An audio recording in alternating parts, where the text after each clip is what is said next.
Salut chers amis, démocrates africains, les amis du monde entier. Nous sommes dans la soirée du 24 février 2019. Nous sommes ici à Toronto, au Canada. Il va certainement faire très tard en Europe et en Afrique. Mais nous avons donc changé les stratégies de faire nos directs un peu tard dans la nuit. Une façon de simplement faire passer le message au maximum. Et puis aussi, nous avons aussi d'autres occupations dans la journée. Éventuellement, il faut s'occuper de la famille. Bon, nous avons dit que nous allons parler du procès Okombi, au procès Okombi Salissa. Nous allons essayer de regarder ce procès selon ce que nous pensons, dans notre façon de faire, dans notre angle de pensée. Voilà, donc je vais simplement faire jouer quelques extraits. Les audios que je vais faire jouer. La prison, Monsieur le Président, à la fois mauvais, mais aujourd'hui je positive comme étant un recul, parce que dans le feu de l'action, on ne comprend pas toujours les hommes. On a dû croire en certaines vertus, certains hommes, mais le temps s'écoulant devant les épreuves, comme il n'y a que Dieu qui sonde les cœurs et les reins, ce recul qui est un mauvais souvenir pour moi, parce que, Monsieur le Président, heureusement que vous êtes là pour établir la vérité, être accusé, après avoir servi son pays 15 ans durant au niveau du gouvernement, après avoir accompagné le Président dans les moments les plus périlleux de sa vie, où il n'y avait aucun retour, où ce n'était pas intéressé, où il était rejeté, et que vous soyez accusé de vouloir renverser les institutions, donc de lui donner la mort, c'est gros. Et ça, c'est un mauvais souvenir pour l'ensemble de notre institution. En d'autres termes, vous voulez dire que votre plus mauvais souvenir, c'est votre accusation? Non, on peut m'accuser, je suis justiciable comme tout Congolais. Je suis justiciable, Monsieur le Président, comme tout Congolais. D'accord. Justiciable comme tout Congolais, vous voyez que je vous réponds, je ne vois pas Monsieur le Président, je ne vois pas Monsieur Oba, je vois le Président Oba investi du pouvoir et qui juge au nom du peuple congolais. Que la décision me plaise ou me plaise pas, que ce soit déjà connu ou pas, c'est moi qui étais parmi ceux qui ont conçu ce système. J'assume. Je ne suis pas parmi les gens qui n'assument pas. Moi, j'assume, Monsieur le Président. Bien. Monsieur le procureur général, a-t-il des questions? Bon, là vous venez d'écouter simplement Okombi le dire, hein, il fait partie des gens qui ont bâti ce système. Il a été un fervent, on peut dire, un élève de Sassou, hein, ils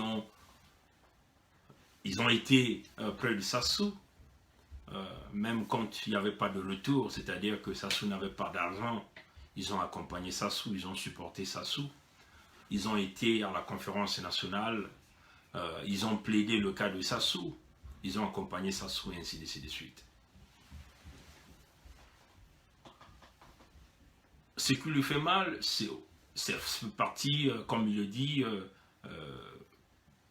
le décès de son père et la prison.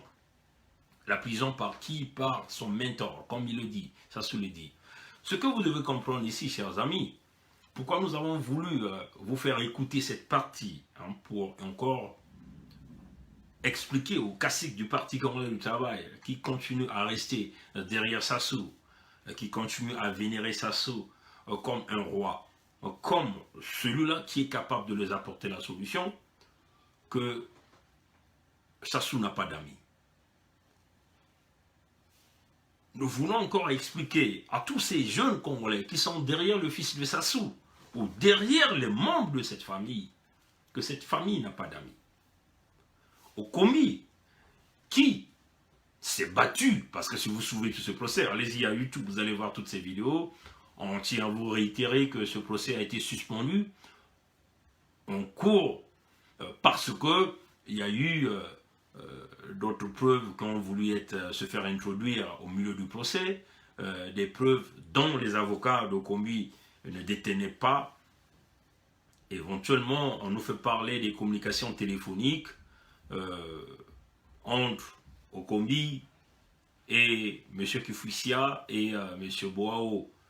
Donc, ils veulent utiliser ces communications téléphoniques pour simplement essayer de clouer Okombi Salissa. Mais nous avons voulu faire jouer cette section. Quand Okombi dit la prison, supporter Sassou, même quand il n'y avait pas le retour, quand Sassou n'avait rien, n'avait pas d'argent, ils ont accompagné Sassou. Mais aujourd'hui, ce même Sassou qu'ils ont accompagné viennent ici les ridiculiser. Regardez un papa, un père d'enfant comme Okombi, devant les écrans, avec un gros ventre, en train de se faire ridiculiser par le même mentor. Alors c'est une leçon à tirer pour toute la jeunesse congolaise. Tous ces jeunes Congolais qui sont derrière les fils de Sassou, qui sont derrière la famille Sassou, et qui supportent Sassou, et tous ces jeunes qui sont déjà en train de préparer 2021, ils vont vous briser tous, ils vont vous détruire tous, parce qu'ils n'ont pas d'amis. Ces gens-là représentent le problème numéro 1 du Congo, Brazzaville. Humilier tous ceux qui s'opposent à eux. Et pourtant, eux, ils représentent le problème du Congo par leur façon de vivre, leur façon de gérer le pillage, la destruction du Congo, les assassinats, le génocide à grande échelle, parce qu'ils sont protégés par la France. Mais si nous étions un peuple, si le peuple congolais était un peuple conscient et sérieux, aujourd'hui, le peuple congolais devait se lever contre cette famille et simplement envoyer cette famille à l'hécatombe. Malheureusement, parmi nous, ces gens-là vous manipulent. Et suivez Okombi. Okombi a tout eu. La République lui a tout donné. Ce n'est pas la République qui lui a tout donné. C'est Sassou qui lui a tout donné. En prenant l'argent de la République qui devait servir à la République pour simplement embellir quelques têtes qui lui sont fidèles. Et comme ces têtes-là, Sassou ne veut plus d'eux, il y a deux choses. Ou Sassou t'envoie directement à la mort, il se décide parce que lui, il est le dieu de ce groupement, de ce groupement, et ou encore, il se décide de te ridiculiser, comme aujourd'hui, Ntsuru a été ridiculisé avant qu'il envoie à la mort, Okombi a été ridiculisé, et en train de se faire ridiculiser présentement, et mon général Mokoko a été ridiculisé et emprisonné aujourd'hui, chers amis. Donc, c'est une leçon à retenir pour la classe politique congolaise, pour les cadres congolais qui, même au PCT, il faut le dire qu'au PCT, il y a encore des cadres congolais, s'ils sont sérieux, ils veulent vraiment servir la République, ils doivent forcément se ressaisir ce que nous sommes en train de voir, le cinéma, pour la façon dont on utilise les cadres du parti congolais de travail, que ça soit élevé au sommet et à un certain moment se décide de le briser, c'est cela, Sassou, vous le vénérez, il vous brise. Aujourd'hui, le pétrole du Kwilu, le Kwilu qui sert de pillage, qui leur donne toute la richesse. Mais Sassou est en train de briser le Kwilu. Ça sont les villes du Congo, là où se retrouvent les sources des finances. Sassou retire les finances, mais humilie ces villes, humilie les ressortissants de ces villes. Donc vous voyez que le problème du Congo, c'est Sassou Denis. Donc nous demandons au peuple congolais, ceux qui sont encore conscients et sérieux, de se ressaisir véritablement afin de venir sur un véritable chantier. Bon, maintenant, nous allons essayer de jouer encore quelques extraits et nous allons essayer d'écouter ce qui va se faire, ce qui va se dire ici.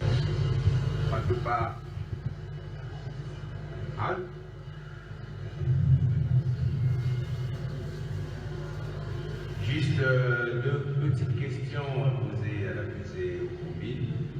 Deux petites questions. Je me tiens devant lui pour cerner sa personnalité. Monsieur Okombi, j'ignore votre personnalité, je veux la connaître. Est-ce que vous êtes un homme courageux? Bon, je vais essayer de sauter cette section. Un homme courageux. Vous voyez, monsieur le Président, c'est la première fois que je me trouve devant un auditoire et comprenez mon émotion et puis le fait de parler de ça, c'est la capacité de se lever et de parler.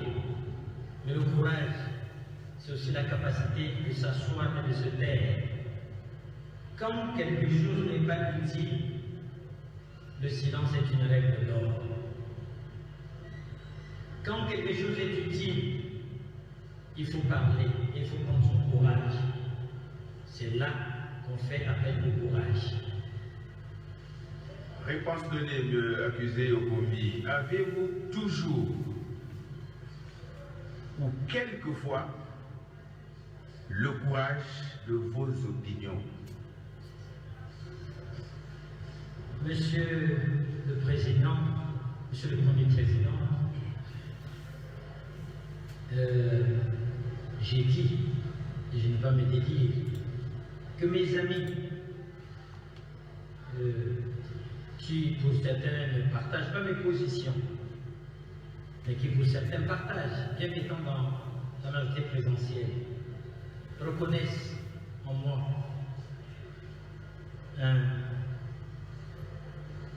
un collègue, un ami, un camarade, franc et digne de ses opinions. Quand je crois à quelque chose, je le partage et je prends des arguments pour convaincre. Mais je ne me dis pas que j'ai toujours la raison avec moi. Je n'ai pas le monopole de la raison. Accusé Okombi, êtes-vous de nature à vous laisser influencer ou intimider par autrui à la moindre circonstance? Bon, influencer moralement, psychologiquement, physiquement, oui, si je suis devant un lion, je vais l'influencer. Si je suis devant un buffle enragé, je vais l'influencer. Merci. Monsieur Okombi, êtes-vous de nature à vous plaindre devant des situations qui se présentent à vous défavorablement? Non. Nous allons écouter cette section et puis on va faire quelques commentaires là-dessus. En d'autres termes, est-ce que vous assumez vos actes? Monsieur le Président, quand j'ai posé un acte, je l'assume et pleinement. Merci. Et je ne suis pas de ceux qui se plaignent. Accusé Okombi, éprouvez-vous de la satisfaction pour des situations qui se présentent favorablement aux autres et non à vous?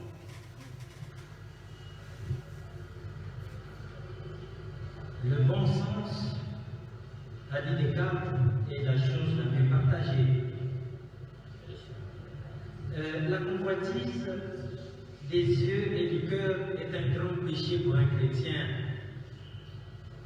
La convoitise des yeux et du cœur est un péché pour un grand chrétien. Je l'enseigne même à mes enfants.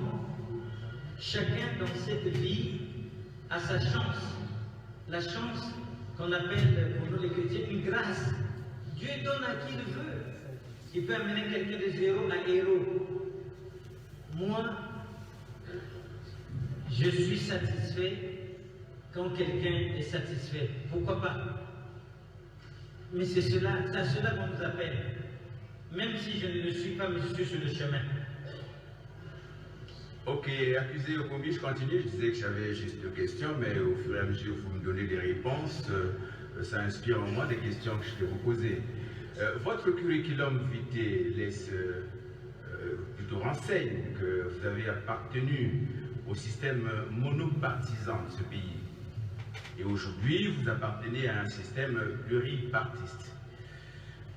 Qu'avez-vous haï du système monopartisan? Bon, c'est là que je voulais qu'on arrive. Ça a été le cas.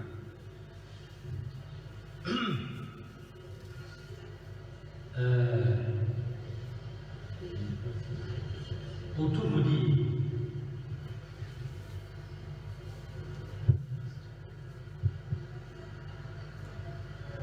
le système monopartiste, c'est le système de la pensée unique. Et je ne veux pas revenir sur les décisions de la Conférence nationale souveraine à laquelle j'ai pris part malgré ma jeunesse fringante. J'étais conférencier. Un pays a décidé la loi est pour tous, je ne suis pas au-dessus de la loi, le monopartisme a été aboli, quelles que soient mes opinions, le pays a opté pour la démocratie par toutes les forces vives. Bon, c'est la République, voilà. Nous ne faisons pas ici l'enquête moralité sur tout le pays, on l'a fait plutôt cette enquête sur la personne M. Okombi. Vous, personnellement, avez-vous quelque chose que vous avez haï du système monopartisan et que vous avez aimé, pourquoi pas? Bon, dans le système monopartiste, les gens vont être même surpris. Il y avait des avantages, comme la formation des cadres. C'était un parti qui formait ses cadres à son idéologie. Donc on y était par conviction. À la différence aujourd'hui, où en démocratie, les partis pour l'instant sont plus comme des machines électorales. Qu'est-ce que j'ai haï dans le système monopartiste? Mais c'est la pensée unique. C'est celle-là. Et on dit que l'homme naturellement, la nature elle est diversifiée. Même quand vous avez des enfants, même des jumeaux, ils sont différents. Pourtant, ils sont nés d'un même fœtus. Ils sont différents. Donc, on ne va pas contre la nature. Il faut la différence. Et cette différence, c'est celle qui appelle le pluralisme. Et le pluralisme, l'opinion, est la meilleure garantie de la liberté d'expression. C'est là, monsieur le procureur. Bon, voilà. C'est là, monsieur le procureur, la contradiction dans la vision de Okombi, éventuellement, c'est quand tu nous expliques la différence d'opinion, la différence entre le système monopartisme et le système démocratique. Et quand il parle de la loi, hein, que le pays s'est décidé de s'orienter vers la démocratie par le biais de la conférence nationale, que lui, il a participé, et il pouvait simplement que suivre la loi, qui est la loi démocratique que le pays avait optée. Mais c'est là la contradiction. Ça, c'est Okombi qui le dit, lui, il a voulu franchement rester dans le système démocratique. Mais la contradiction, c'est que la conférence nationale a eu lieu, le pays s'est doté d'une loi, la loi c'est la loi démocratique, mais le même Okombi se décide de tourner le dos à la loi. C'est quoi tourner le dos à la loi? De se rejoindre à celui qu'il appelait le mentor pour venir briser donc la loi, donc le système démocratique, le système pluripartisme que nous avons eu au Congo-Brazzaville. C'est là la contradiction dans les propos de Okombi. Quand tu lui dis que c'était un homme de conviction, un homme d'État, un homme qui inspire les valeurs démocratiques, en ce moment-là, quand on inspire les valeurs démocratiques, on ne peut pas se permettre de contraindre la loi. La loi où la majorité des populations ont voulu, en posant sur la table, sur les cartes de la conférence nationale, en mettant en place les véritables institutions, parce qu'il faut le dire que on peut dire c'est 99,99% des Congolais qui ont voulu le chemin de la démocratie, et tous les Congolais ont soutenu la conférence nationale souveraine de 1992, éventuellement l'élection présidentielle de 1992, où nous avons eu un président démocratiquement élu avec la mise en place des véritables institutions démocratiques du Congo, que lui, Okombi, s'est rallié à Sassou Nguesso pour venir briser cette démocratie. C'est là la contradiction. Hein, quand il dit, monsieur le président, c'est là, et c'est moi, je voulais en fin de compte revenir de là, c'est là être des antidémocratiques, des gens qui se sont simplement décidés de renverser les institutions. Si vous suivez tout au long de ce procès de M. Okombi, vous allez vous rendre compte qu'il a présenté ces raisons qui lui a permis, soi-disant, qui lui a permis de venir défaire les institutions démocratiques du Congo. Il dit, Okombi dit, il ne voyait que Assassou Nguesso, le seul homme qui pouvait sauver le Congo, qui pouvait libérer le Congo. Nous nous sommes posé la question, libérer du Congo, de quoi? Est-ce que le Congo avait été attaqué par des forces étrangères? Est-ce que le Congo était en faillite économique? Ou c'était des problèmes internes que les Congolais pouvaient se régler et il pouvait y avoir une ouverture, une fenêtre qui pouvait permettre aux Congolais de s'asseoir, de discuter afin de trouver des véritables solutions pour ramener le pays vers une nouvelle direction. Si seulement s'il y avait contentieux à cette époque-là. Il dit, selon ses idéologies, puisque entre-temps il était démocrate, il est revenu dans le système monopartisme en appuyant une idéologie, donc un parti politique, qui est géré par son mentor Sassou, donc accompagner ce mentor jusqu'au chemin de la violence, de la prise de pouvoir par les armes. Vous voyez, chers amis. C'est là la contradiction dans le procès Okombi. Et nous, en tant que jeunes Congolais, qui ont une vision pour le pays, qui aujourd'hui est en train de regarder le pays en destruction, parce qu'il y a eu des gens qui ont pris des mauvaises positions, des gens qui ont suivi des idéologies qui freinent aujourd'hui le développement de notre système de santé, le développement de notre système scolaire, éventuellement le développement de notre système d'emploi et même nos services sociaux au Congo-Brazzaville. Donc éventuellement le blocage complètement du développement du Congo ou de mettre le Congo sur le chemin émergent ou au chemin des véritables pays démocratiques. En exemple, on peut ici parler ici du Ghana, même quelque part du Sénégal, qui représente un peu des économies positives par rapport à l'hécatombe que nous nous retrouvons aujourd'hui au Congo. C'est là la contradiction. Quand vous suivez le discours de Okombi, c'est là où ça nous donne la contradiction. Bon,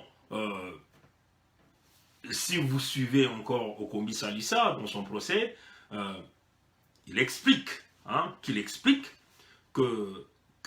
est du système, qu'il est du système. Il fait partie des gens qui ont bâti ce système. Donc, des gens qui se sont décidés de tuer la démocratie pour faire revenir, en réalité, le système monopartisme. Et donc, qui est le parti congolais du travail aujourd'hui qui gère avec toutes les stratégies nécessaires que tout un chacun de nous connaît.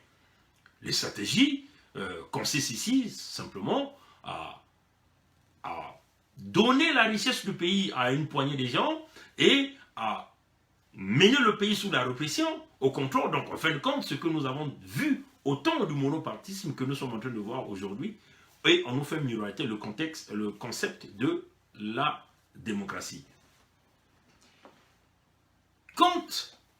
Si vous suivez M. Okombi, il dit le président Lissouba a voulu changer la constitution et eux, ils se sont opposés au changement de la constitution. Donc, nous ne savons pas au Congo, à ce jour, personne ne peut nous dire qu'il y a eu un référendum constitutionnel au Congo au temps de Lissouba. Il n'y en a pas eu. 0 référendum pour le changement de la constitution. Mais ça, c'est clair. Et ça peut se démontrer. Tous les livres que nous avons pour l'histoire du Congo, même si vous essayez de regarder ce livre du Congo, si vous allez là-dessus, on nous parle ici de la guerre civile du Congo-Brazzaville, de Patrice Yengo, simplement les éditions Kartala. Ce livre ne nous mentionne pas qu'il y a eu référendum constitutionnel au Congo-Brazzaville par Lissouba. Il ne le dit pas. Et nous avons fait plusieurs recherches pour aller essayer de regarder dans quel contexte on nous faisait croire que Lissouba devait changer la constitution au Congo pour simplement, on ne sait pas d'ailleurs l'intention du changement de la constitution qu'on voulait dire à Lissouba ici. Aucun annale, aucun livre, aucun roman ne nous parle d'un changement constitutionnel au Congo au temps de Lissouba, ni même un référendum mis en place par Lissouba. Donc lui il dit, il n'y a que Sassou qui devait sauver le Congo. Est-ce que nous avons fait face à l'ennemi étranger, où le Congo a été bombardé, et donc les institutions mises en place par la Conférence nationale souveraine, dont eux ils ont participé, parce que nous à cette époque, Nous, on n'était que des jeunes en train de regarder ce qui est en train de se passer par des politiciens au Congo. Vous voyez? Le pays n'était pas attaqué. Comment ça fait-il qu'un homme qui n'avait pas été élu pouvait être la solution pour pouvoir ramener le pays vers une nouvelle direction?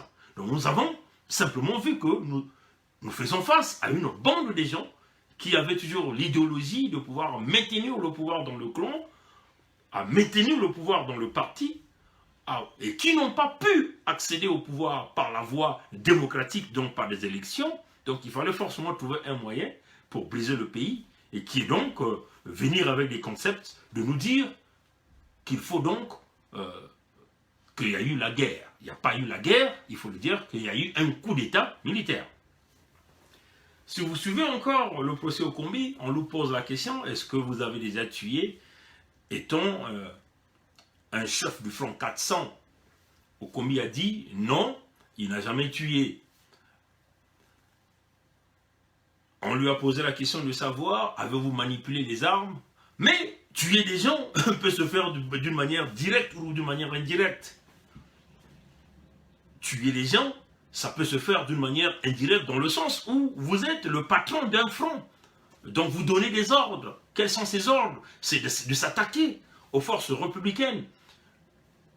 Quand Okombi dit que c'était la guerre, et même vous avez vu au bas l'appuyer que c'était la guerre, ce n'était pas la guerre. Une guerre se fait entre deux pays. Oui, deux pays, c'est ça la définition de la guerre. Ou on peut simplement dire des alliés qui se forment, un groupement de pays qui se forment et qui se battent. Il ne peut pas y avoir une guerre entre les institutions élues par le peuple congolais par la voie démocratique au Congo-Brazzaville et avec une fraction de gens qui se sont décidés pour venir prendre le pouvoir. Ce n'est pas la guerre. C'est un coup d'État, il faut le dire comme ça. Donc, dans ce contexte, on ne peut pas dire que Okombi est un démocrate. Il n'est pas un démocrate. Vous voyez, chers amis.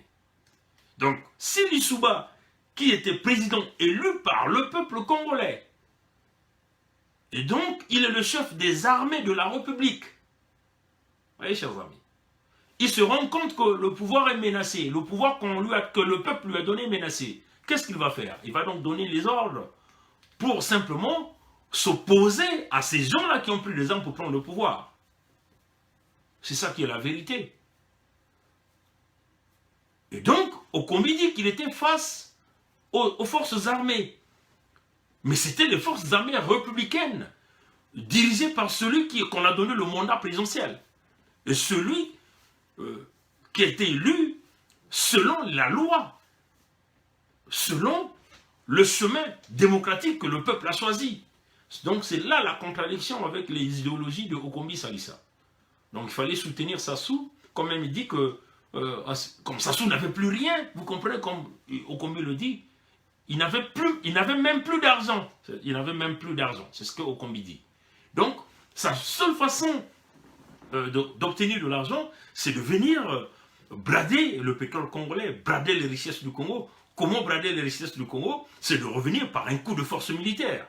Donc il faut convaincre les gens de son parti pour le soutenir. Il faut convaincre les militaires liés à son clan.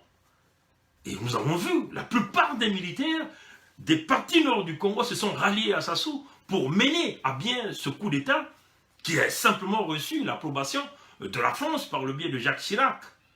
Okombi l'a dit que au front 400, ils ont fait des mois et des mois qu'ils n'avançaient pas d'un iota. Ils ne pouvaient pas avancer. Comme même qu'ils ont eu de l'aide après. Ils n'ont pas pu avancer. Nul n'était l'aide qu'ils ont reçue. Comme lui l'a dit, il y a des secrets d'État qu'il ne peut pas dire. L'aide revenait de l'Angola, de la France, des militaires français qui les ont appuyés pour avancer. Vous voyez, chers amis. Alors, dans ce contexte, nous condamnons fermement le démocrate qu'on veut vouloir nous présenter, hein, parce qu'il faut le dire que c'est des opportunistes. Dès qu'ils saisissent l'opportunité, ils sont là-dedans. Il a dit qu'il a fait 15 ans dans le système. Il a travaillé avec le système. Et il a eu tous les honneurs possibles au sein du système. Mais en fin de compte, qu'est-ce que le système a fait? Le système l'a envoyé à l'humiliation. À l'humiliation. On va simplement, je vais essayer de voir si nous allons jouer cette section ici, que nous allons présenter.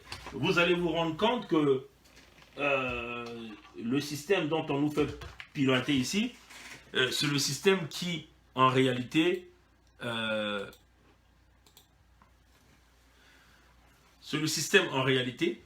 qui fourmente des coups. Vous allez entendre comment Okombi va parler dans l'explication de toutes ces armes qu'on lui fait miroiter ici. Nous sommes dans le système du baie vitré. Le système du baie vitré, c'est aussi de regarder en arrière. Hein, parce qu'il ne s'agit pas ici de venir flasher Okombi, simplement de lui donner toute la compassion. Hein, parce qu'il faut le dire que nous sommes dans le principe de la tolérance zéro. Tous ceux-là qui ont travaillé avec Sassou, qui ont brisé le système démocratique au Congo, qui sont aujourd'hui en train d'affecter le peuple congolais, le pays dans l'hécatombe, nos parents ne peuvent pas se soigner, ne peuvent pas manger, tous ces gens vont s'expliquer. C'est ça la réalité. Même si aujourd'hui, Sassou arrivait à ne pas condamner Okombi, le tour de Sassou va arriver. Tous ceux-là qui ont travaillé, qui ont brisé le système démocratique, mis en place par la conférence nationale souveraine, nous n'avons pas de compassion pour ces gens-là. Parce qu'ils ont tué le peuple, ils ont pillé le peuple, ils ont volé ce qui appartient au peuple congolais. Et nous, on n'aura pas la compassion. C'est le système de la tolérance zéro. C'est ça la réalité. Malheureusement, vous allez nous fustiger avec toutes les critiques nécessaires. Si vous aviez fait la guerre contre le peuple congolais, pour piller le peuple congolais, nous ne serons jamais de votre côté, on vous le dit. Et pour nous, Sassou, sa bande, son parti contre le travail, nous ne mettons jamais sur une table de négociation. Nous pensons que ces gens-là qui ne veulent pas quitter le pouvoir, il faut forcément les damer très fort par une force de l'équilibre de forces militaires.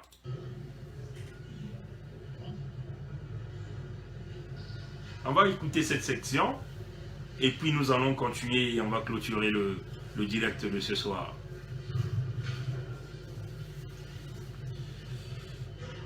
Nous sommes à la partie... Et le sort de ce matériel a été découvert chez vous. Suivez bien la partie là, chers amis. Le numéro 33. Suivez... Monsieur le Président, je vous ai dit, donnez-moi le temps d'éclairer la cour. Allez, on vous écoute. Monsieur le Président,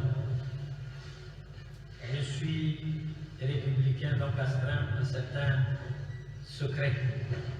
Vous avez dit que je suis du système. Donc je connais ces pratiques. Je dis ceci.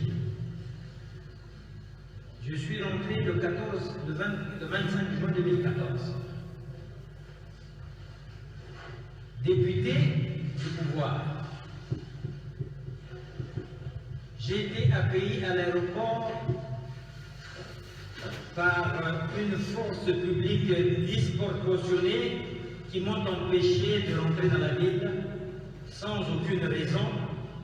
Et avec les quelques militants qui sont venus m'attendre, c'était grave et je ne comprenais pas les raisons pour lesquelles. Je suis rentré, malgré cela. On a créé un PSP à quelques encablures de ma résidence. En 2014, je vais passer les fêtes de fin d'année comme d'habitude dans mon village natal.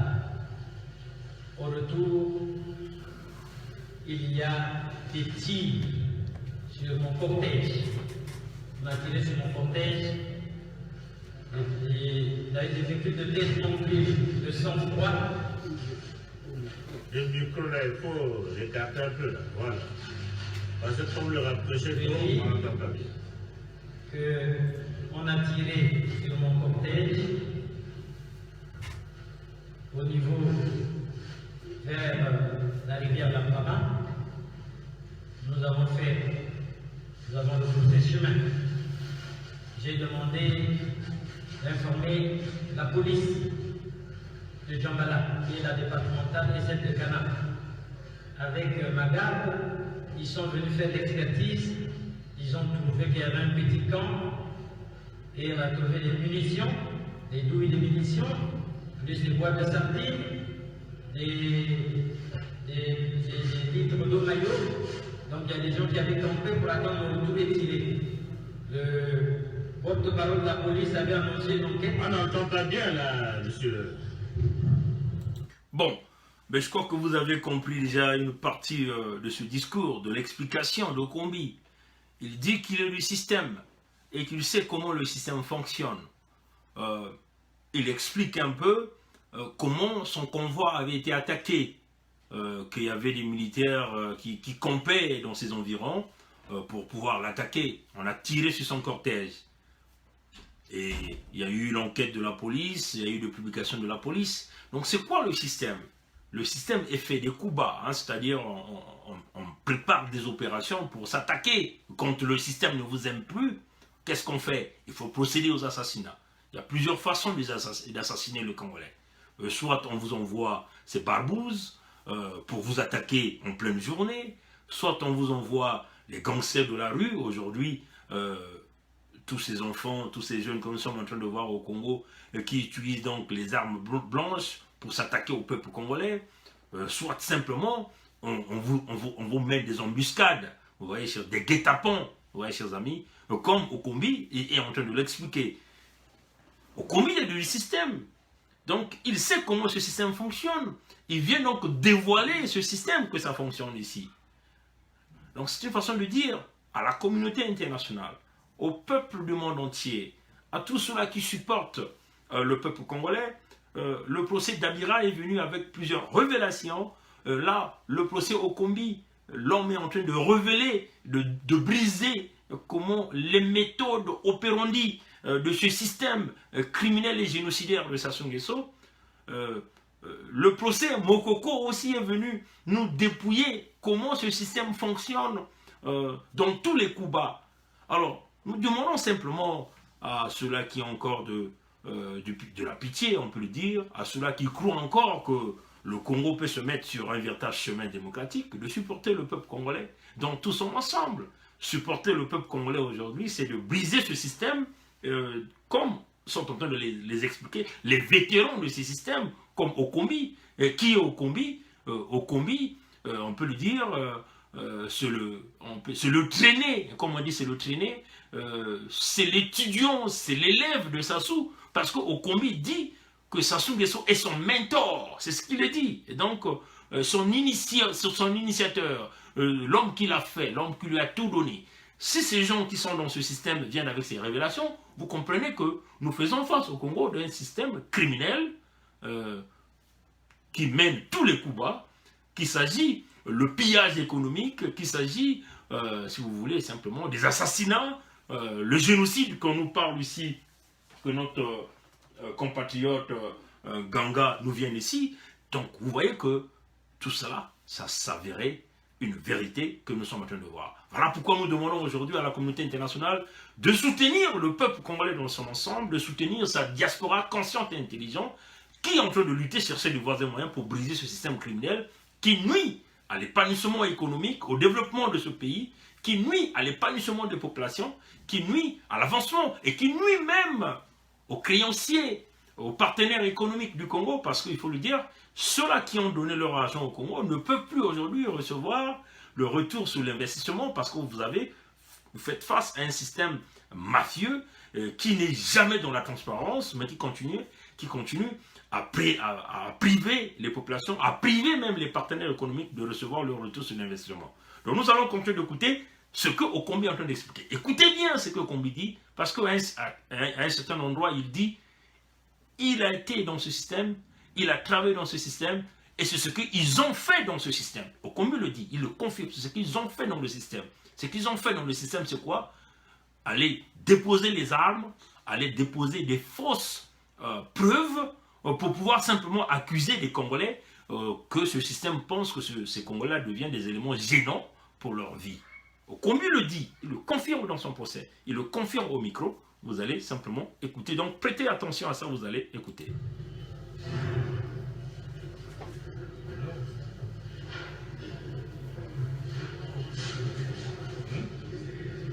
Vous êtes trop proche du micro. Oui, là ça va. Voilà, Monsieur le Président, je disais que mon cortège de retour de l'Ekana a essuyé des tirs et nous avons rebroussé chemin. Nous sommes repartis.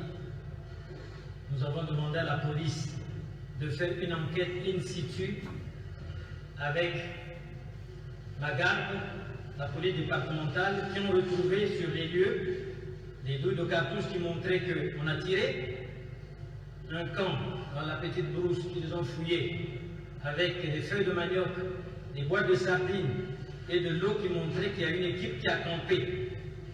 Ils ont transmis l'information à la hiérarchie. Le porte-parole de la police a parlé à la télévision nationale et jusqu'à présent, c'est sans réponse. Monsieur le Président, avant le référendum, bien avant le référendum.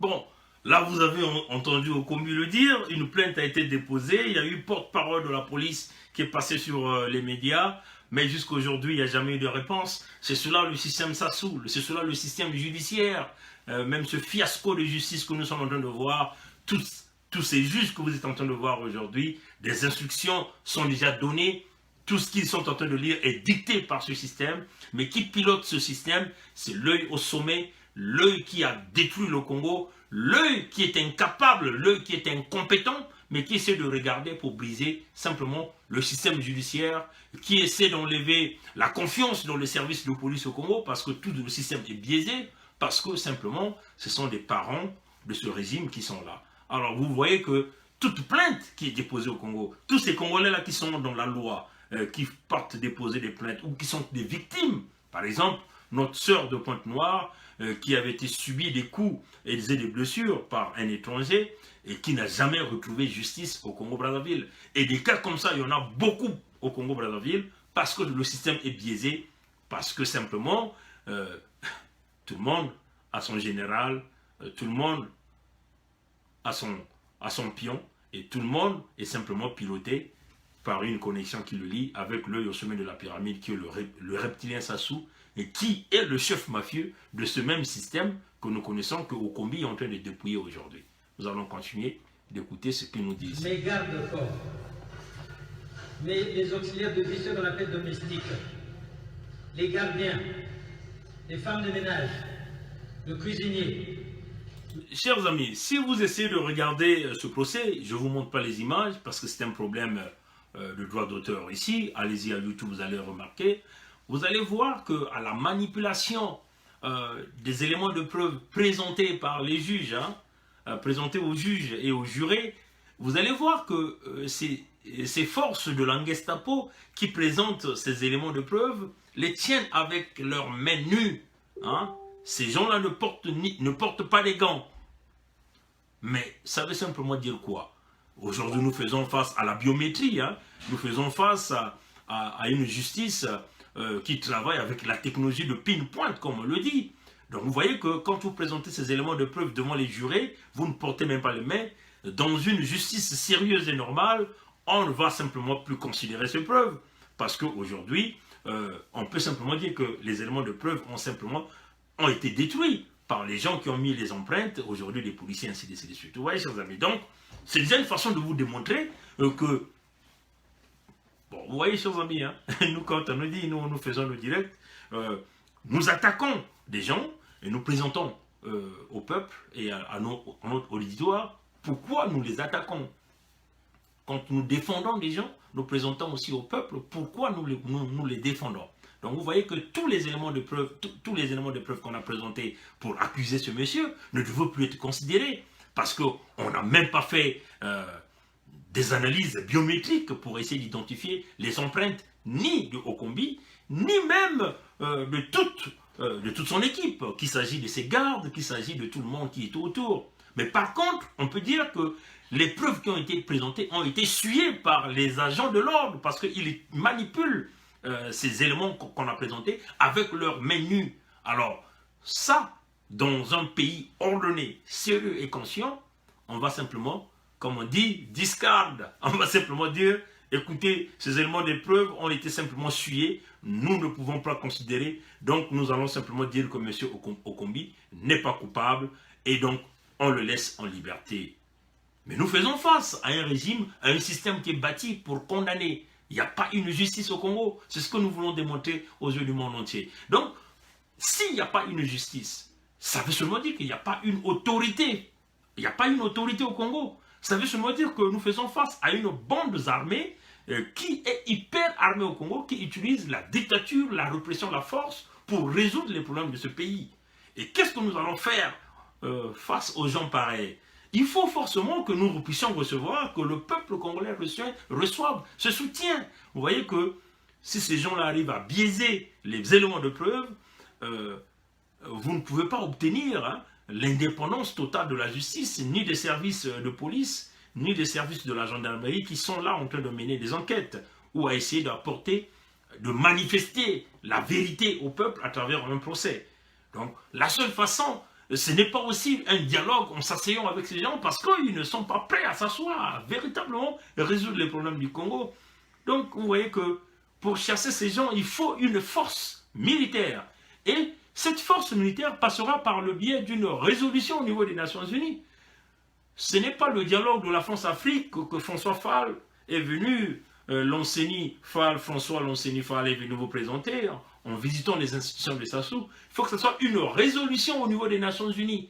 Tous les pays qui détiennent le droit de veto ont approuvé. Et en ce moment-là, on peut maintenant parler aujourd'hui d'une lumière au bout du tunnel pour le Congo-Brazzaville.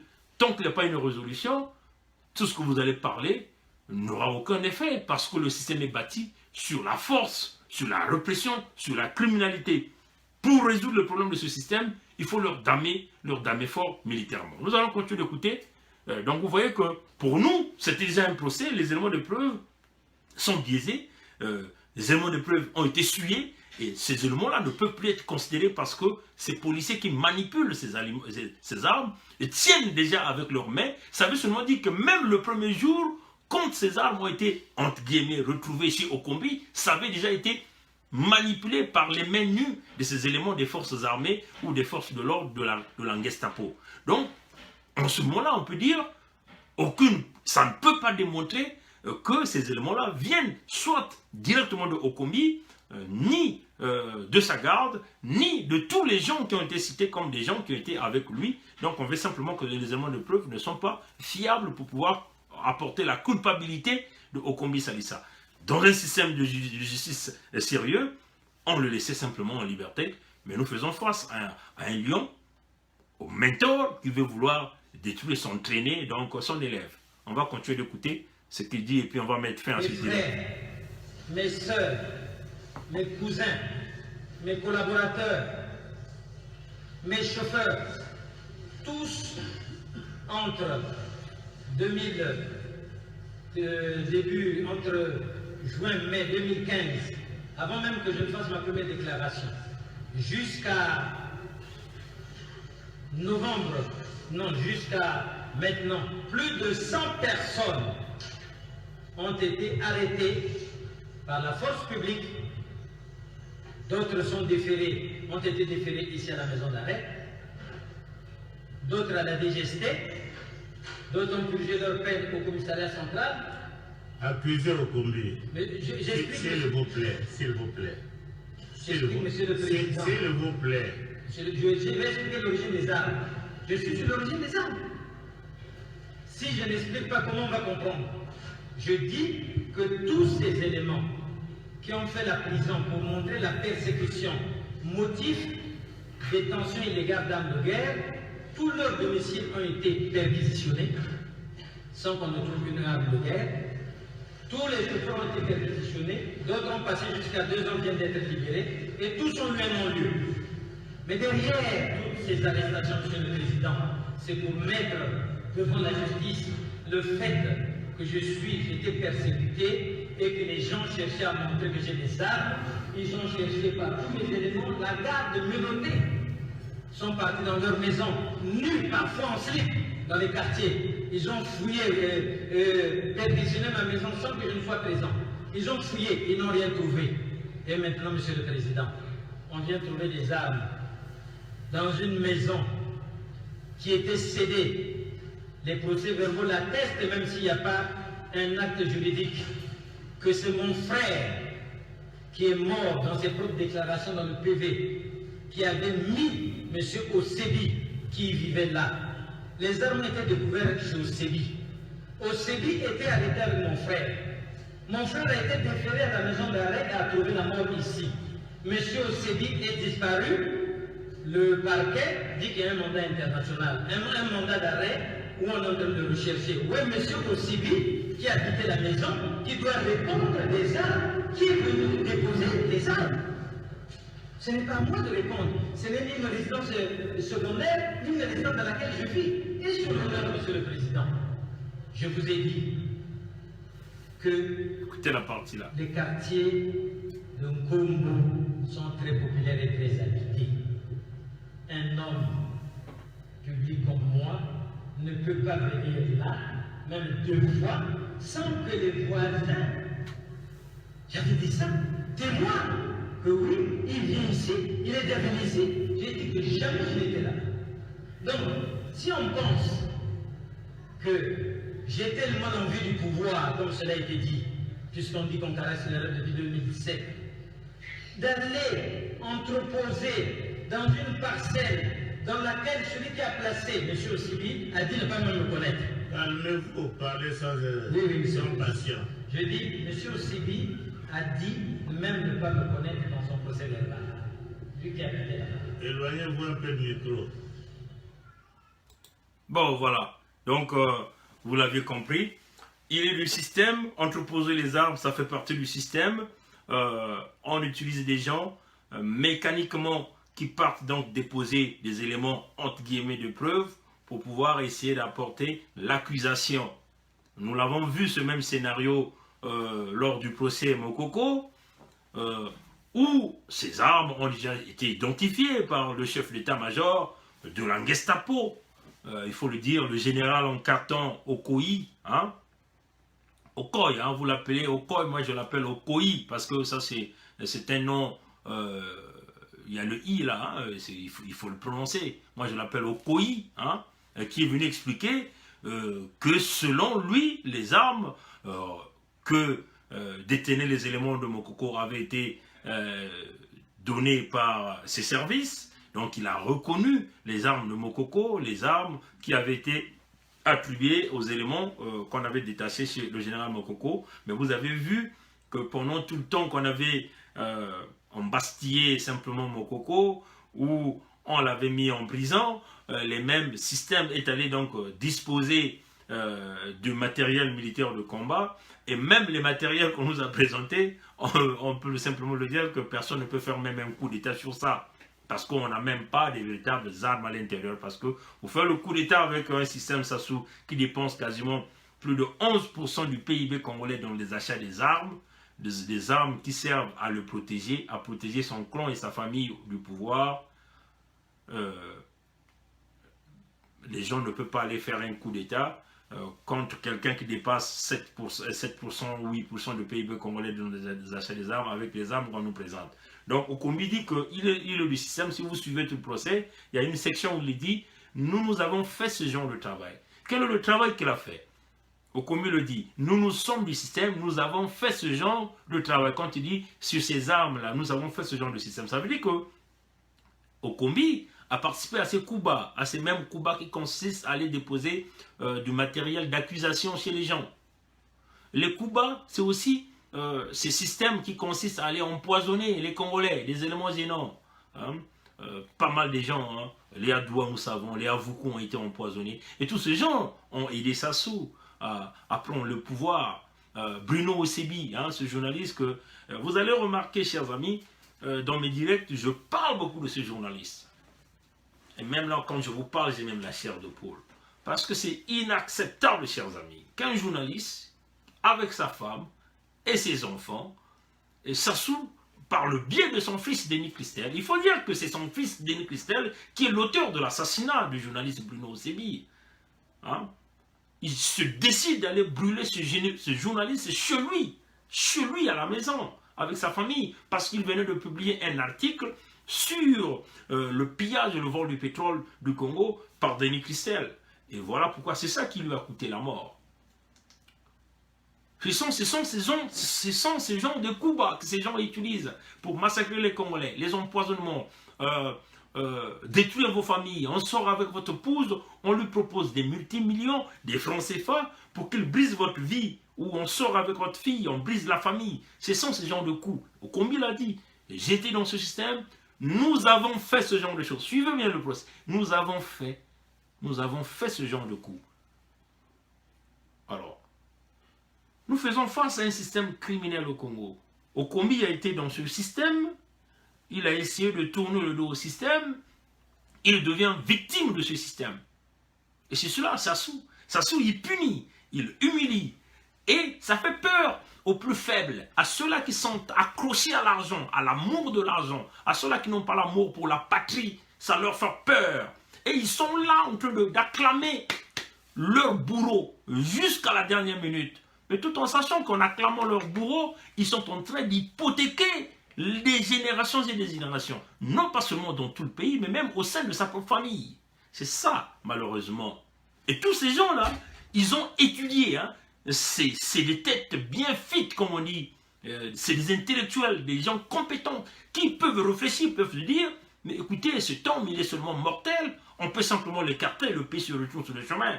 Mais ils privilégient leurs avantages personnels. Ils ne voient pas le pays dans l'ensemble. Ils ne voient pas la prospérité de toute une nation. Même de nos voisins, les alentours. Ils ne voient pas ça. Ils vivent au temps présent. Ils sont aveuglés par une certaine idéologie. On leur promet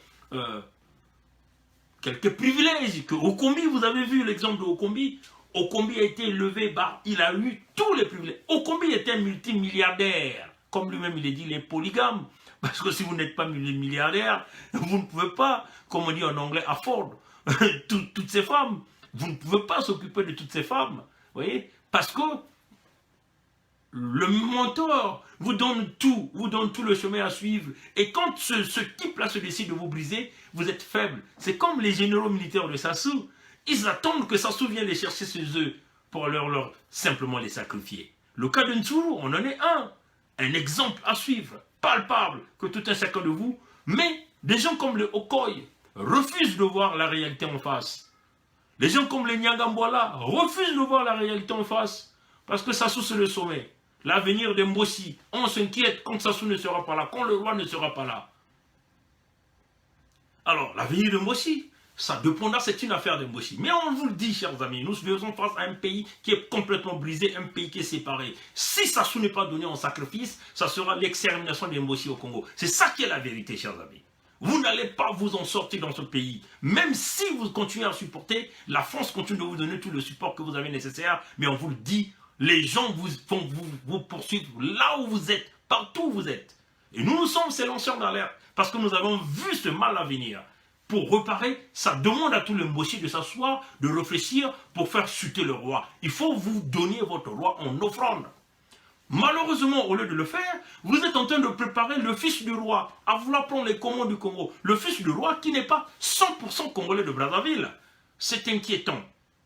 Voilà que tous les sages du Kwilu, là où sort le pétrole, sont derrière les Kouline Makoso, les Nkousuma Vungu, les Honoré Paka, les Bouti Viodo, le roi Maluango. Vous êtes tous derrière le fils de Sassou.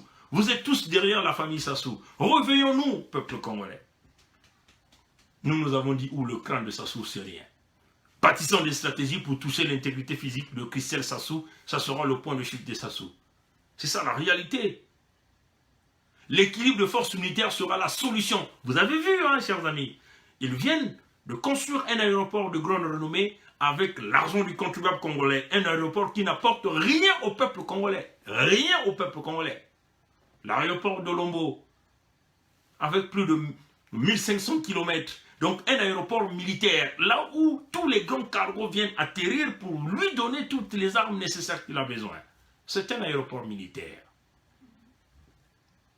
Il a mis une DCA avec canon anti-aérien pour se protéger de toute attaque aérienne. Bon, il faut le dire, c'est une vieille technologie qu'on lui a vendue, qu'on lui a fait croire. Aujourd'hui, si vous mettez un projectile avec une vitesse de croisière ça va les éclabousser. Et son canon anti-aérien ne pourra pas le protéger. Il est venu, il a construit le port de Oyo, port de grande renommée, il a tout préparé, les dispositifs militaires, des bunkers là où il a caché les armes, là où il se prépare à fuir dans tout le chemin. Il a déjà préparé ce chemin. Il a construit un hôpital qui est un monument pour le peuple congolais et qui ne soigne que sa propre famille. Même sa propre famille n'est pas soignée là-dedans. Oui, chers amis. Il est venu avec cet hôtel à Lima Palace, construit dans les eaux qui se noient à tout moment. Il est venu avec la cathédrale d'Oyo qui va inaugurer au mois de mars l'anniversaire de la mort de sa fille Edith. Et là, il vous vient avec la banque centrale d'Oyo. Avec quel argent? L'argent sortant du Kwilu, de pétrole du Kwilu, donc de Ben Balba Vile, Ben Balba Zoba. Réveillez-vous. Au lieu de vous mettre à vous acclamer, réveillez-vous. Tournez-vous contre ces gens-là.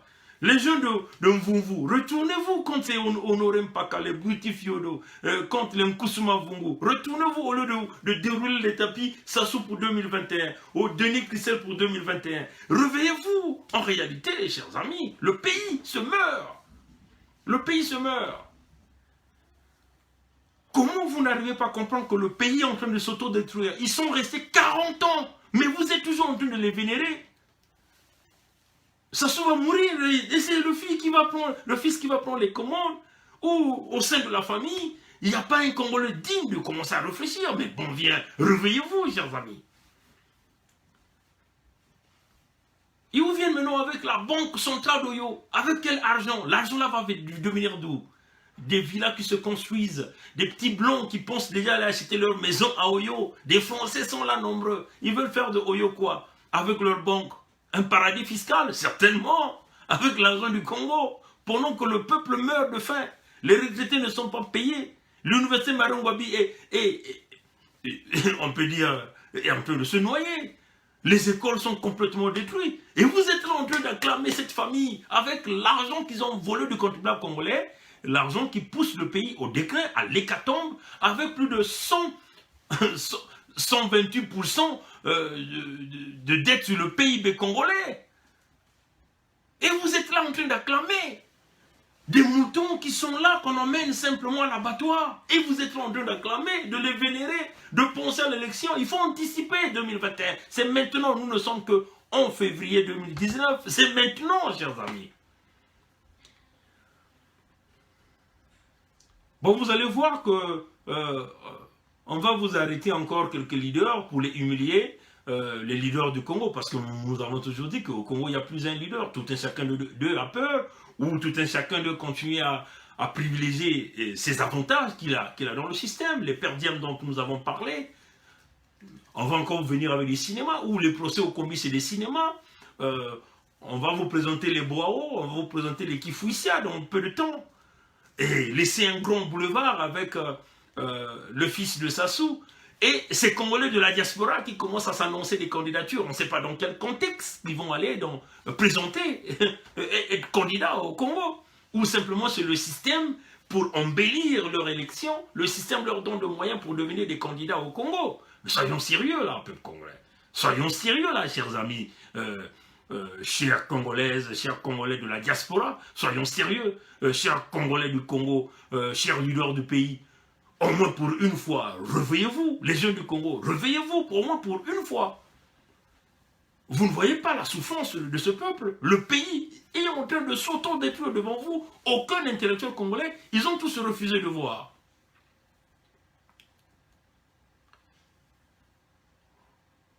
Nous prions parce qu'il y a encore des Congolais sérieux, mais parce qu'on va vous le dire, chers amis, les cieux ne vont pas s'ouvrir pour venir libérer ce peuple. Ça partira de nous-mêmes. Et donc nous le sommes. Nous, depuis que nous avons fait plus de 6 ans en train d'étudier ça, 6 ans en train d'étudier ce temps. À le lire complètement, à lire ses publications, à le dépouiller, à voir les vidéos de l'autosuffisance alimentaire qu'il est venu vous parler, du chemin d'avenir, du plan quinquennal. Nous avons bien étudié ce temps. Nous nous sommes rendus compte que c'est un manipulateur, un démagogue, un voleur, un escroc. C'est quelqu'un qui manipule le peuple avec l'argent du peuple. Donc il a confisqué la richesse, il vous tient là. Et vous êtes comme des moutons en train d'acclamer celui qui vous fait affamer avec votre propre argent. C'est inimaginable. C'est inimaginable. Nous, on va préférer manger dans la poubelle, aller récupérer de la nourriture dans la poubelle, que de s'accrocher à la famille Sassou avec l'argent du Congo, que moi, je suis le fils du Congo. Où on peut démontrer les origines de mes grands-parents, qui sont les propriétaires des terres, là, à Mouyonzi. Et qu'un type qui vient nous briser, que nous ne connaissons même pas les arrières de grands-parents, et vous êtes là en train de le supporter pour briser le futur de la jeunesse du Congo? Non, chers amis. En tout cas, pas nous. Le malheur de Sassou, c'est parce que Dieu a voulu que nous puissions naître dans ce pays. Et il y a encore des Congolais inquiets comme ça. On va citer quelques jeunes hommes, quelques jeunes Congolais qui ont compris que nous ne pouvons pas aller dans ce chemin. Donc, le chemin du dialogue que les Nations Unies viennent vous présenter, les Nations Unies de la France-Afrique, c'est du beurre, avec l'argent du beurre qu'on vous a donné, on va vous balancer dans la farine, ça va vous emmener nulle part. Si vous voulez aller dans le chemin, nous avons toujours dit que nous ne privilégions pas le chemin de dialogue, parce que Sassou n'est pas un démocrate. Le chemin du dialogue, on va privilégier ce chemin avec des démocrates. Sassou, c'est un criminel, c'est un violon. Il faut la force pour déboulonner ce type-là de là. Nous privilégions le chemin militaire. Si jamais les grands pays, les grands de ce monde-là nous disent que bon, on vous donne ça pour aller chasser Sassou, dans les quelques minutes qui vont suivre, nous allons taper ce type-là fort. C'est ça le chemin.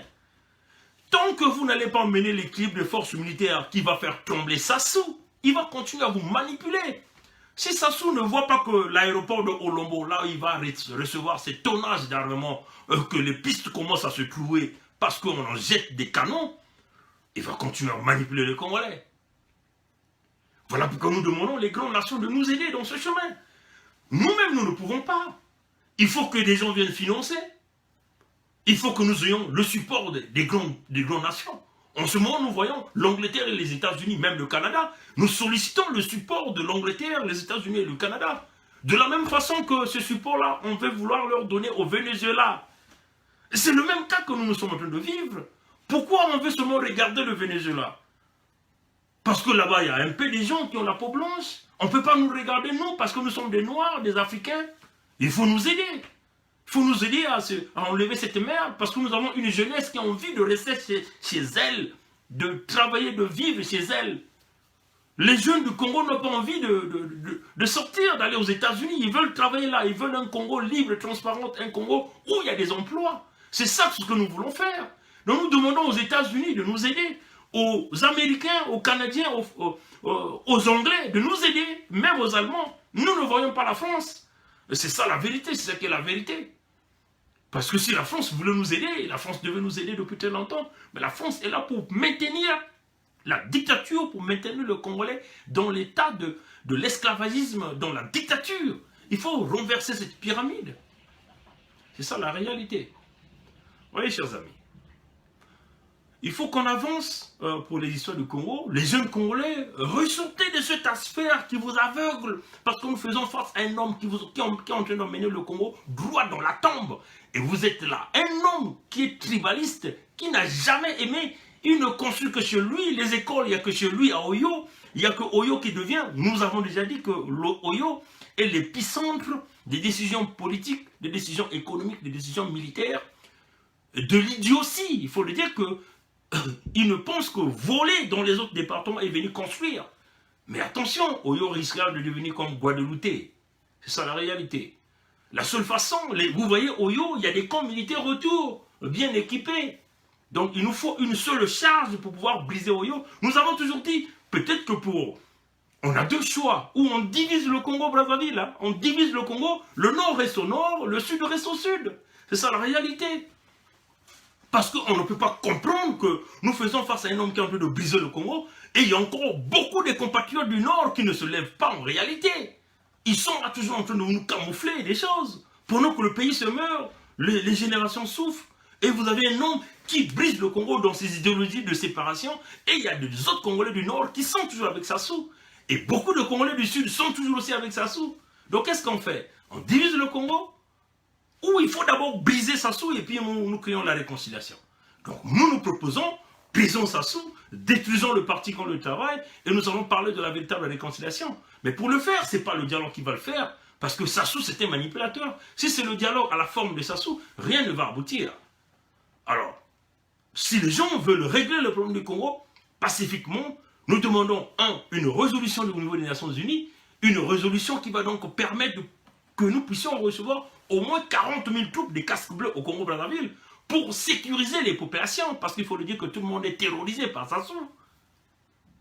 Allez-y sur Brazza News, sur les médias sociaux, vous allez voir que comment on est en train de taper des jeunes Congolais dans le département du Pôle. Ce sont des preuves qui commencent à sortir petit à petit sur le génocide du département dans le département du Pôle pendant 2 ans, des tortures. Allez-y voir, les vidéos sont là. Nous n'avons pas envie de montrer ça parce que il y a que des âmes sensibles qui sont là. Allez-y, Brazza News, il y a cette vidéo qui est là, vous allez voir. Ça sont des parties des crimes que nous sommes en train de regarder au Congo.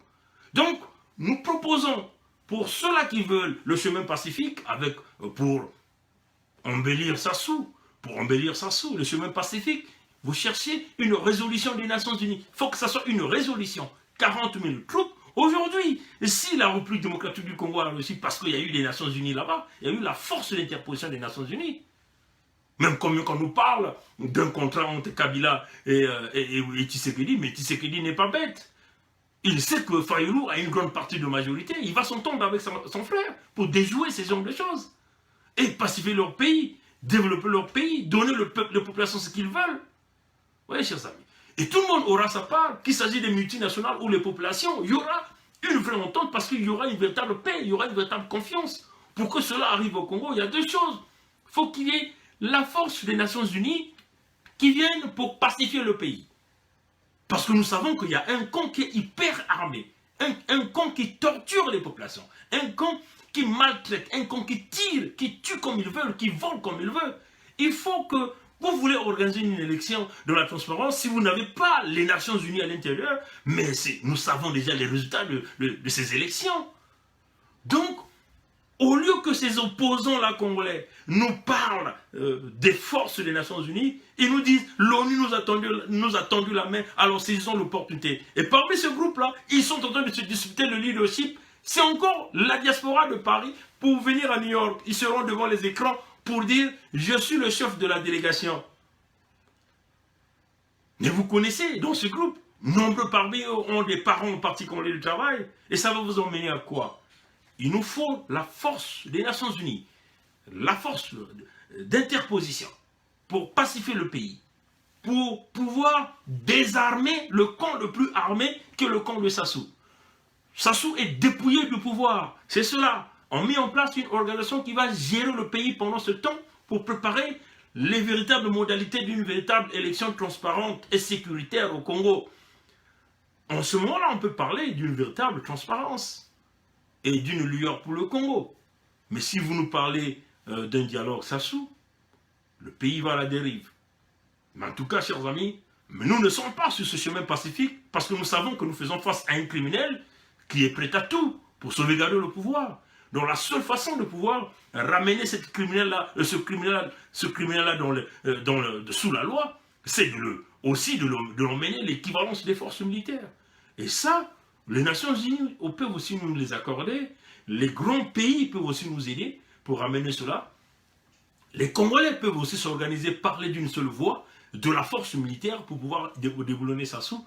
Sans cela, nous allons encore reculer de 50 ans, parce que l'objectif de Sassou, c'est de mourir là, enterré dans sa cathédrale. Le fils ou la famille prend les commandes de pouvoir. Tout l'argent qu'ils ont volé au Congo, ils vont continuer à vivre et le peuple va continuer à reculer 50 ans encore dans la souffrance. Et quand le fils partira, c'est le fils du fils qui prendra les rênes du Congo. Et donc vous voyez que vous aurez à sacrifier toute une génération. Donc laissez vos égos et travaillons dans le chemin de la véritable solution du Congo, qui est simplement de taper Sassou et le taper le plus fort. Et pour ça, il n'y a pas de pitié. Nous sommes dans le principe de la tolérance zéro. La place des criminels, c'est en prison. C'est de passer devant la justice et c'est cette justice qui va décider s'ils vont envoyer ces criminels en prison. Et si vous continuez à caresser Sassou, mais l'on va continuer à mener le pays à la dérive. Que le Créateur essaie d'enlever le voile qui est sur les yeux du peuple, que les grandes nations qui pensent réellement à la libération de l'Afrique et qui croient encore à sa jeunesse peuvent s'inspirer de sa nouvelle jeunesse pour pouvoir libérer le pays qui est le Congo-Brazzaville. Que Dieu nous garde, que Dieu nous bénisse. Merci, passez une bonne nuit. Au revoir.